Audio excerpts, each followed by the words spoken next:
بسم اللہ الرحمن الرحیم، بلا تکلف کے ساتھ میں ہوں راجہ انیس، میری طرف سے پورے پاکستان کو السلام علیکم اور بہت بہت عید مبارک۔ جی ہاں، عید کا سماں ہے، آج عید کا چوتھا دن ہے، لیکن اس وقت بھی الحمدللہ پورے ملک میں لوگ خوشیاں منا رہے ہیں، عید سیلیبریٹ کر رہے ہیں، خوشیاں بانٹ رہے ہیں، مل رہے ہیں ایک دوسرے کے ساتھ، مسکراہٹوں کا تبادلہ کیا جا رہا ہے اور گلے شکوے دور کیے جا رہے ہیں۔ اور کیوں نہ کیے جائیں، عید تو آخری عید ہے، منائی جائے گی۔ اللہ تعالیٰ کا ایک بہترین تحفہ ہے ہم تمام مسلمانوں کے لیے۔ رمضان المبارک احترام کا مہینہ ہے، برکتوں کا مہینہ، رحمتوں کا مہینہ۔ اس کے بعد اللہ تعالیٰ کی طرف سے عید ہمارے لیے، آپ کے لیے، مسلمانوں کے لیے بہت بڑا تحفہ اور انعام ہے۔ میری طرف سے، میرے پورے چینل کی طرف سے، پوری ٹیم کی طرف سے تمام اپنے پاکستانی بھائیوں کو، اسلامی بھائیوں کو جو اس دنیا میں جہاں جہاں ان کو بہت بہت عید مبارک۔ اسپیشلی میں اپنے جوانوں کا ذکر کرنا چاہوں گا جو اس وقت بارڈر میں موجود ہیں ہمارے آپ کی حفاظت کے لیے۔ ان کو ہماری طرف سے، پوری قوم کی طرف سے، ان کو جذبے کو سلام اور ان کو بھی بہت بہت عید مبارک۔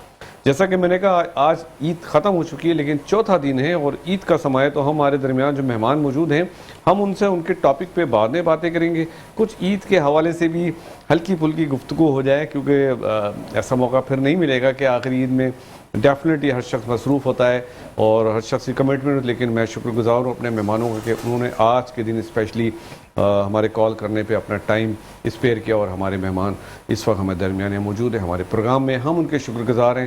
میں ان کا تعارف کراتا چلوں۔ پہلے ہمارے پروگرام میں، میرے پروگرام میں خاص کر کئی مرتبہ آ چکے ہیں، اینالسٹ ہیں، سینئر اینالسٹ ہیں، بزنس پہ، اکنامکس پہ بڑی زبردست گفتگو کرتے ہیں، ریسرچ بیسڈ گفتگو کرتے ہیں، اور ہیلتھ کے شعبے سے ان کا تعلق ہے۔ مسٹر عامر سجاد، السلام علیکم عامر بھائی، کیسے ہیں؟ بہت بہت عید مبارک ون سیکنڈ۔ وعلیکم، آپ کو بھی بہت عید مبارک، اور آپ کی ٹیم کو، پورے پاکستان کو، پورے اہل اسلام کو بہت بہت عید مبارک۔ بہت شکریہ عامر بھائی۔ اور ایک اور ہمارے درمیان مہمان موجود ہیں جو پہلے بھی آ چکے ہیں یقیناً، اور بڑا کنٹریبیوشن ہے، کیونکہ جو جس بزنس سے وہ وابستہ ہیں، اوورسیز امپلائمنٹ کے حوالے سے بات کر رہا ہوں۔ اوورسیز امپلائمنٹ پروموٹرز کے وائس چیئرمین رہ چکے ہیں، کافی لوگوں کو باہر بھیج چکے ہیں، ان کی کمپنی کے تھرو لوگ باہر جا چکے ہیں۔ ان سے ہم پوچھیں گے اس وقت باہر جانے کا اتنا رجحان کیوں ہے، اور جانے والے سال میں کتنے لوگ پاکستان سے باہر گئے۔ بالکل جا سکتے ہیں، جانے میں کوئی مذائقہ نہیں، اچھی بات ہے، کسی کو بھی اپرچونٹی ملے اپنے مستقبل کی خاطر وہ باہر جا سکتا ہے۔ تو ان سے پوچھیں گے اس وقت کیا ریشیو ہے اور اتنا کریز کیوں ہے کہ ہر شخص، ہر نوجوان اگر اس سے اس وقت پوچھا جائے وہ یہی کہتا ہے کہ میں ابھی اسی وقت یا پڑھنے کے بعد، ایجوکیشن کمپلیٹ کرنے کے بعد باہر جانا چاہتا ہوں۔ ہمارے درمیان موجود ہیں مسٹر عدنان پراچا۔ عدنان بھائی السلام علیکم۔ یہ بہت بہت عید مبارک عدنان بھائی، ماشاءاللہ آپ بڑے فریش لگ رہے ہیں، مجھے لگ رہا ہے آج سارا دن آپ نے آرام کیا ہے یا میں نے آپ کے آرام میں خلل ڈالا اور یہاں بلا لیا؟ نہیں جی نہیں، عید کا چوتھا دن ہے ماشاءاللہ سے، بس آپ کو پتہ ہے رشتہ داروں کے ساتھ، سب کے ساتھ عید منا رہے ہیں الحمدللہ رب العالمین۔ نہیں بالکل، آپ نے بالکل صحیح کہا۔ آپ نے تھوڑی سی بات عید کے حوالے سے کر لیتا ہوں آپ دونوں سے۔ عامر بھائی، عید کا چوتھا دن ہے، الحمدللہ ہم خوشیاں منا رہے ہیں۔ پورے سال ہم لوگوں کو گلے لگا سکتے ہیں، عید کا انتظار کیوں کرتے ہیں؟ عید آئے گی تو ہم گلے لگائیں گے، گلے شکوے دور کر سکتے ہیں، پورے سال بھی تو کر سکتے ہیں۔ بالکل، اور آج آپ کے پروگرام کے توسط سے میں یہی کہنا چاہوں گا کہ عید جو ہوتی ہے اس کی ایک بہت ہی ایک اسپیشل خوشی ہوتی ہے دل کے اندر، اور عید کا جو دن ہے اس دن جتنے بھی آپ کے ایسے رشتہ دار ہیں جو پاکستان میں ہیں، ایسے دوست احباب جو یہاں ہیں، جو رشتہ دار باہر ہیں آپ کے، پورے سال جن سے آپ بات نہیں کرتے، عید کا ایک ایسا تہوار ہوتا ہے کہ اس دن آپ انہیں کال میں لاتے ہیں، ان سے بات کرتے ہیں، ان سے گفتگو کرتے ہیں، کیونکہ دیکھیں موت زندگی تو اللہ کے ہاتھ میں ہے، تو یہ کسی کو نہیں پتہ ہوتا کہ اگلی دفعہ آپ کی ان سے بات بھی ہو پاتی ہے کہ نہیں ہو پاتی۔ تو میرا یہ کہنا ہے کہ جتنے بھی لوگ ہیں ان کے دلوں میں جتنی بھی ایسی کوئی چیزیں ہیں تو اس کو وہ ہٹا کے محبت کو اپنائیں، محبت کو گلے لگائیں اور محبت کا پیغام دنیا میں آگے بڑھائیں۔ پاکستان کے لیے میری ایک دعا ہے، وہ یہ ہے کہ پاکستان میں کیا ہی اچھا ہو کہ روز عید کا سماں ہو، روز لوگ عید کی طرح خوشیاں ہوں اور خوش ہو کے لوگوں سے ملیں، گلے ملیں، دلوں میں جو قدورتیں ہیں اور جو فاصلے ہیں ان کو دور کریں، ان کو کم کریں، اور ہر لمحہ پاکستان میں ہر وقت خوشی کا لمحہ ہو عید کی طرح۔ آپ نے بہت زبردست بات کی کہ ہر لمحہ، ہر وقت پاکستان میں عید کا سماں ہو، خوشیوں کا سماں ہو۔ عدنان بھائی کیا کہنا چاہیں گے آپ؟ جی بالکل ٹھیک کہا عامر صاحب نے۔ دیکھیں ہم تو کسی بھی فورم پہ جائیں تو ہم ہمیشہ یہی کہتے ہیں کہ جی آلویز فرسٹ پاکستان، ہمارے لیے پاکستان ہے، اور پاکستان میں آپ کو پتہ ہے کہ آپ کے ہمارے جو موسٹلی جو میجورٹی ہے ہماری مسلم کمیونٹی پہ بیسڈ کرتی ہے. اس کے علاوہ ہمارے مسلمان کمیونٹی ہمارے ہمسایہ ممالک کے اندر بھی ہیں, مختلف ممالک کے اندر. میں اس موقع پہ ان سب کو, ہمارے اوورسیز پاکستانی لوگ, تمام مسلم کمیونٹی کو عید مبارک کا یہ پیغام پیش کروں گا کہ آپ اس ٹائم پہ جو حالات و واقعات جو چل رہے ہیں, پوری دنیا میں کرائسس چل رہے ہیں, ان کرائسس سے ہٹ کے اپنے اندر کی خلش اور قدورتوں کو دور کر کے آپ اپنے رشتہ داروں کو, دوست احباب کو اس عید کے موقع کے علاوہ بھی باقی جو 11 مہینے ہیں اس کے اندر بھی آپ ان کے ساتھ اس طرح کنیکٹ رہیں تاکہ دیکھیں اس ٹائم پہ حالات و واقعات ایسے ہیں کہ اگر ہم ان کے ساتھ کنیکٹ رہیں گے تو ہمیں پتہ چل سکے گا کہ کون سا انسان, کون سا ہمارا مسلمان بھائی کس پریشانی میں ہے. ہمیں دیکھیں اس ٹائم پہ آپ دیکھیں جیسے اس دفعہ پاکستان کے اندر جو کہ ایک سروے بھی ہوا ہے کہ ہمارے بزنس کمیونٹی کا, کہ ہمارے جو ہے سیلز جو ہیں, شاپنگز جو ہوتی ہیں عید کے موقع پہ, وہ کمپیریٹیولی پچھلے سالوں سے کم ہوئی ہے. اور اس کی خاص وجہ جو ہے آپ کی انفلیشن ہے, بڑھتی ہوئی مہنگائی ہے. اور یہ مہنگائی کا جو سامنا ہم پچھلے 1-2 سال سے کر رہے ہیں, اس کے اوپر ہمارے پاکستان آرمی بھی اور ہمارے جو بھی گورنمنٹ آئی ہے ہماری, وہ کنٹرول کرنے کی کوشش کر رہی ہیں. تو میں امید کرتا ہوں کہ اگلے 1-2 سال کے اندر اس پہ کنٹرول بھی کیا جا سکے گا. لیکن ہماری ان امپلائمنٹ بڑھ رہی ہے. ان امپلائمنٹ بڑھنے کی وجہ سے اس دفعہ عید کی جو رونق ہے وہ ایک تھوڑی سی پچھلے سال سے مدھم پڑی ہے. اس کے ساتھ ساتھ آپ دیکھیں فلسطین کے اندر جو ہمارے مسلم کمیونٹی کے ساتھ, مسلمان بھائیوں کے ساتھ جو ہو رہا ہے, تو اس کی وجہ سے بھی ہم نے مختلف مسلم کمیونٹی نے عید کی اپنی رونقوں کو, سیلیبریشنز کو شرنک کیا ہے, محدود کیا ہے, اور اپنی جو فنڈنگ ہے اس سائڈ پہ بھیجنے کی کوشش کر رہے ہیں تاکہ وہ بھی کسی نہ کسی صورت کے اندر ان کے راشن پانی کا ان کا بندوبست کیا جا سکے. تو میں تو اس موقع پہ یہی دیکھیں, اب رمضان و مبارک کا بابرکت مہینہ گزرا ہے, 30 روزے ہمارے مکمل ہوئے ہیں. اللہ تعالیٰ کی طرف سے ایک تحفہ ہے مسلم کمیونٹی کو کہ آپ عید کی سیلیبریشن کرتے ہیں, فطرانہ دیتے ہیں, ان لوگوں کو ہیلپ کرتے ہیں جو کہ عید کی خوشیاں نہیں منا پاتے.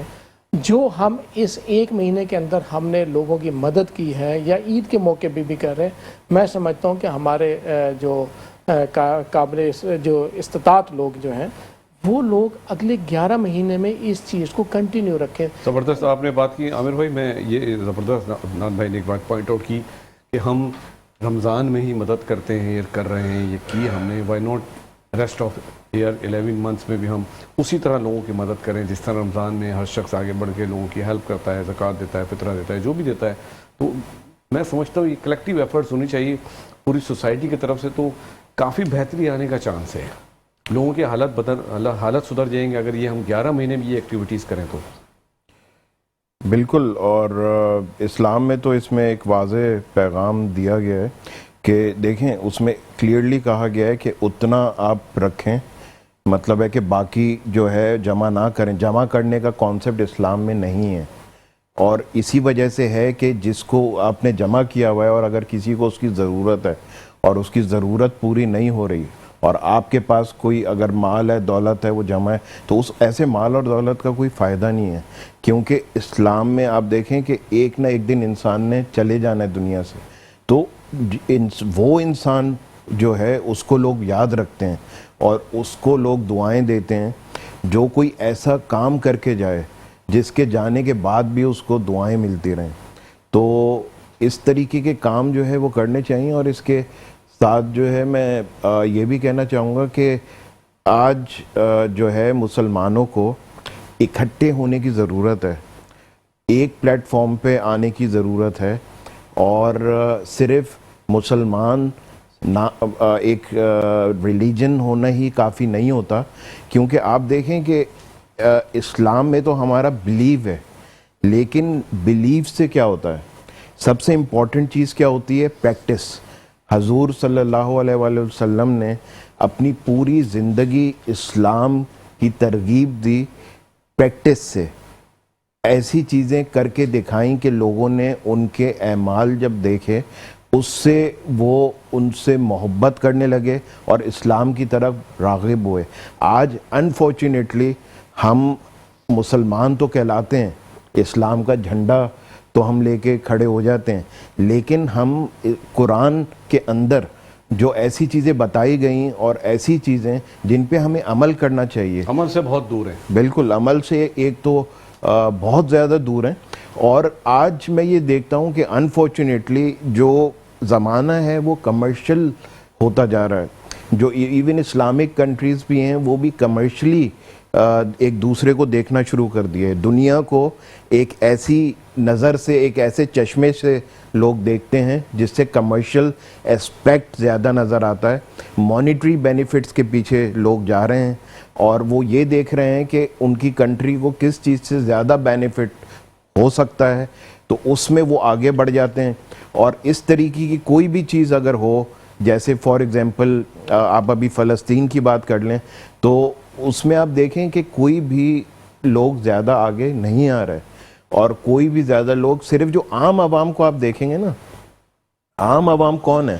عام عوام وہ ہے جو اپنی آواز اٹھا سکتی ہے, لیکن ان کے پاس ویسے پاور نہیں ہوتی حقیقی معنوں میں, مطلب اس طریقے سے جو اسٹیٹ کے پاس پاور ہوتی ہے. تو جیسے جتنے بھی اسلامک کنٹریز ہیں ان کو چاہیے کہ کوئی اور کچھ نہیں کر سکتے تو ایک کسی بڑے پیمانے پہ ایک فورم بنا کے وہاں پہ جو چیزیں ہو رہی ہیں اس کو رکوا تو سکتے ہیں نا, جنگ بندی تو کرا سکتے ہیں. OIC کی شکل میں, بٹ یہ میں یہی کہوں گا کہ آپ دیکھیں نا کہ یہ جتنی بھی آرگنائزیشنز ہیں, جیسے OIC کی آپ نے بات کی یا یونائٹڈ نیشنز کی, تو آج آپ کے اس پروگرام سے کے توسط سے میرا یہ سوال ہے پوری دنیا سے کہ کیا یونائٹڈ نیشنز اس چیز میں کامیاب ہوئی کہ پوری دنیا کو یونائٹڈ کرنے میں نہیں ہوئی؟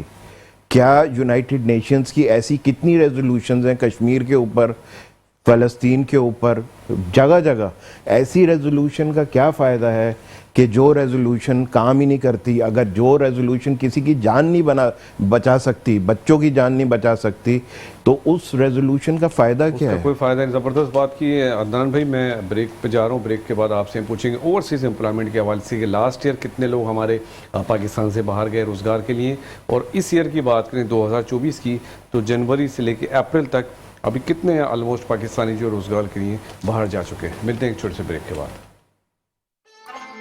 Welcome back. بریک پہ جانے سے پہلے ہم اپنے مہمانوں سے عید کے حوالے سے گفتگو کریں. زبردست گفتگو ہو رہی تھی. اس وقت میں ٹاپک کے اوپر بات کرنا چاہتا ہوں. ہمارے درمیان موجود ہیں اوورسیز امپلائمنٹ پروموشن کی طرف سے عدنان پراچا صاحب. جیسا کہ میں نے ان سے پوچھا کہ کیا وجہ ہے بڑی تعداد میں لوگ باہر جا رہے ہیں, جانے کو تیار بیٹھے ہیں, اور جانے والے سال کی اگر میں بات کروں 2023 کے, تو تقریباً 8 لاکھ کے قریب پاکستانی نوجوان باہر گئے ہیں روزگار کے لیے. جانا اچھی بات ہے, اس میں کوئی بری بات نہیں ہے, اور اس سال بھی اپریل تک کا کافی بڑی تعداد میں لوگ جو ہے پاکستان سے باہر جا چکے ہیں. تو آخر اس کا خاص ریزن کیا ہے میں؟ ہمیں تو یہ بتائیے پہلے 2023 میں اور 2024 میں آلموسٹ کتنے پاکستانی باہر گئے روزگار کے سلسلے میں؟ جی دیکھیں جی, بہت شکریہ.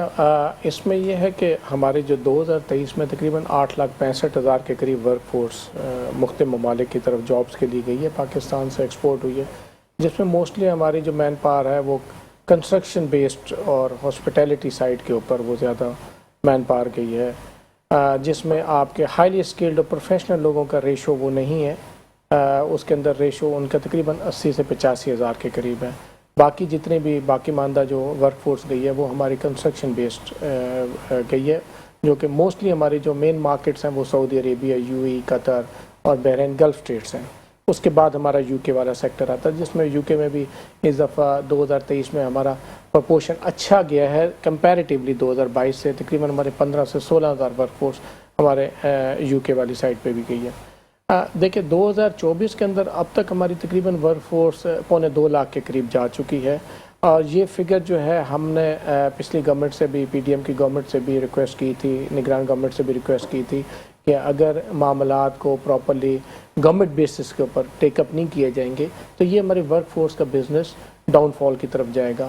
جو کہ آپ یہ دیکھیں کہ ہماری یہ چوتھا مہینہ ہمارا سٹارٹ ہے تو ہماری 1.25 لاکھ کے قریب ورک فورس کی ہے. اگر میں یہ ریشو لوں تو میں یہ سمجھتا ہوں کہ 2024 کے اندر ہماری ورک فورس 7 لاکھ سے زیادہ نہیں جا سکے گی.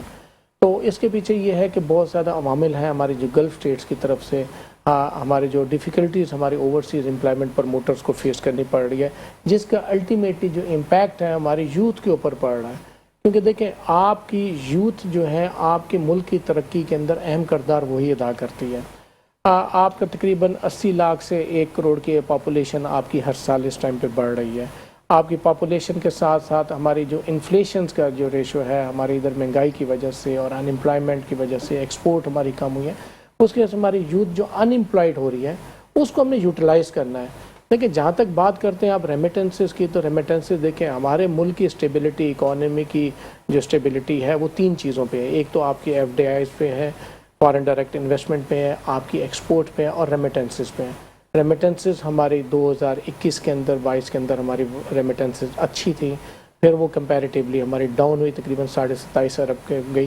اور ہمارا جو فسکل ایئر 2023-24 کا جو جون پہ کلوز ہوگا, تو میں سمجھتا ہوں 28 سے 28.5 ارب ڈالر کی ہمارے ریمیٹنسز اوورسیز پاکستانیز کی طرف سے ملیں جو گی. ٹریڈ ڈیفیسٹ ہے اس کو کور کرنے میں ریمیٹنسز کا بڑا رول ہے. جی بالکل ایسے جی, ایکسپورٹ امپورٹ میں جو ڈیفیسٹ ہے جو جی جی ایکسپورٹ امپورٹ کے ڈیفیسٹ کو اس کو کور کرنے کے لیے ہمارے ریمیٹنس سے تقریباً 28 سے 30 ارب ڈالر کا ہے. ایک بڑا آسان سوال یہ ہے کہ اگر لیٹ سپوز آپ نے کہا اس سال 7 لاکھ لوگ اندازاً 7 لاکھ سے 8 لاکھ لوگ جائیں گے, تو کتنے ریمیٹنسز چانسز ہیں کہ پاکستان واپس آئیں گے جب یہ لوگ باہر جا کے روزگار کمائیں گے؟ دیکھیں میں آپ کو بتاؤں کہ ہمارا جو یہ فسکل ایئر جو 2023-24 کا کلوز ہوگا جون میں, تو میں سمجھتا ہوں کہ تقریباً 28 سے 28.5 ارب ڈالر کا یہ ریمیٹنسز آئیں گے, جو کہ ہمارے پریویس جو ہمارے وزیر خزانہ تھے اسحاق ڈار صاحب, انہوں نے جو ٹارگٹ رکھا تھا وہ ٹارگٹ ان کا تھا 32 سے 33 ارب ڈالر کا. ہم وہ ٹارگٹ ہم اچیو نہیں کر پائیں گے. اور جو ہمارے آپ کا خیال ہے کہ زیادہ سے زیادہ لوگ باہر جائیں تاکہ زیادہ سے زیادہ ریمیٹنسز آئیں؟ دیکھیں اس کے اندر 2-3 سینیریوز ہوتے ہیں کہ آپ کا زیادہ سے زیادہ ورک فورس بھیجنا, اس کے اندر ہمیں سکیلڈ اور ہائیلی سکیلڈ کی طرف فوکس کرنا تاکہ ان کی سیلریز اچھی مل سکیں. کیونکہ دیکھیں ہم جو اوورسیز امپلائمنٹ کا جہاں پہ بھی نام لیتے ہیں تو ہمارے ذہن کے اندر جو کانسیپٹ آتا ہے وہ لیبر کلاس کہا جاتا ہے. ہمیں اس لیبر کلاس کے کانسیپٹ سے باہر نکلنا ہوگا. ہمیں کوانٹٹی کے بجائے ہمیں کوالٹی بیس ہو کے ہمیں سکلڈ اور ہائیلی سکلڈ کی طرف فوکس کرنا ہوگا, پروفیشنلز کی طرف فوکس کرنا ہوگا, تاکہ یہ لوگ باہر جا کے پاکستان کی نمائندگی بھی کر سکیں. یہ ہمارے سفیر ہیں. سر کتنے بڑی تعداد میں جو پروفیشنلز ہیں وہ بھی باہر جا رہے ہیں؟ اس پہ میں آپ سے سوال دوبارہ پوچھتا ہوں. عامر بھائی, جیسے کہ عدنان بھائی نے کہا کہ ہمیں جو ہے پروفیشنلز پہ زیادہ فوکس کرنا ہے, کوالٹی پہ زیادہ فوکس کرنا ہے, کوانٹٹی پہ کم کرنا ہے, تاکہ ہائیلی ایجوکیٹڈ لوگ باہر جائیں گے, ڈیفینیٹلی ان کی سیلریز بھی آئی ہوں گی, اسی حساب سے ریمیٹنسز آئیں گے. تو لیکن ایسا محسوس ہو رہا ہے کہ ہماری جو لیبر ہے وہ زیادہ جا رہی ہے اور اسکلڈ پرسن جو ہیں جو ہائیلی کوالیفائڈ ہیں وہ اتنے نہیں جا پا رہے. اس کا دیکھیں میں ایک جو میرے ذہن میں جو ایک اس کا سلوشن ہے وہ میں آپ کو بتاتا ہوں. یہ ساری چیز جا کے جو ملتی ہے وہ پھر وہیں چلی جاتی ہے جو میں ہر پروگرام میں اب کہنا شروع کیا ہے, اور وہ ہے ایجوکیشن. آپ نے اگر پاکستان میں بھی استحکام لانا ہے اور اس کو آگے بڑھانا ہے, اور جیسے عدنان بھائی بہت ہی زبردست کام کرتے ہیں اور کر رہے ہیں, ان کی بہت پاکستان کے لیے خدمات ہیں, تو کہنے کا مقصد ہے کہ ایسے لوگوں کی ہمیں پاکستان میں ضرورت بھی ہے جو ویژنری لوگ ہیں عدنان صاحب کی طرح. تو کہنے کا مقصد ہے کہ ایجوکیشن ہمارے اس وقت 55% بچہ اسکول نہیں جا رہا, تو ہمیں اس وقت جو ٹوٹل فوکس کرنے کی ضرورت ہے وہ ایجوکیشن کی طرف ہے. اب جیسے انہوں نے فرمایا ہے کہ ہماری جو 80 لاکھ سے 1 کروڑ جو ہے لوگ اس میں ایڈ ہوتے ہیں ہر سال ہماری پاپولیشن کے اندر, تو اس کو اگر آپ دیکھیں اور 65% آپ کا یوتھ ہے, تو اتنے سارے بچے اگر اسکول نہیں جا رہے تو آگے جا کے کیا ہم دیکھ رہے ہیں. تو اس سے کیا ہوگا کہ اس فگر کو 55% کو ہم جیسے ہی کم کرتے ہیں, لٹریسی ریٹ کو جیسے ہی بڑھاتے ہیں, 90% کے قریب ہم پہنچنا شروع کر دیں, تو آپ یہ دیکھیے گا کہ پاکستان میں بھی اچھے خاصے ایسے لوگ ہوں گے. پاکستان میں کیا فائدہ ہوگا اس کا, پہلے میں آپ کو یہ بتاتا ہوں. اس کا فائدہ یہ ہوگا کہ جب پڑھے لکھے لوگ ہوں گے تو ٹیکنالوجی کو سمجھنا شروع کر دیں گے, چھوٹی چھوٹی انڈسٹریز میں جائیں گے, بڑی بڑی انڈسٹریز میں جائیں گے, انٹرپرینورشپ کی طرف بالکل. اور باہر سے جو چیزیں منگوائی جاتی ہیں, جو امپورٹ کی جاتی ہیں, اس کے اندر بھی کمی آئے گی. اور جیسے ان کا جیسے عدنان بھائی جیسے لوگوں کو باہر بھیجتے ہیں, اسکل لیبر اور باقی لوگوں کو, تو کہنے کا مقصد ہے اس میں بھی بے انتہا آپ دیکھیے گا کہ اضافہ ہو جائے گا. اور ان کی ہی بات جیسے جو انہوں نے بتایا کہ 30 کتنے بھیجتے ہیں سالانہ؟ جی 8 سے 9 لاکھ ورک فورس. ہاں, اور نہیں اس میں جو اماؤنٹ کتنا آتا ہے ہمیں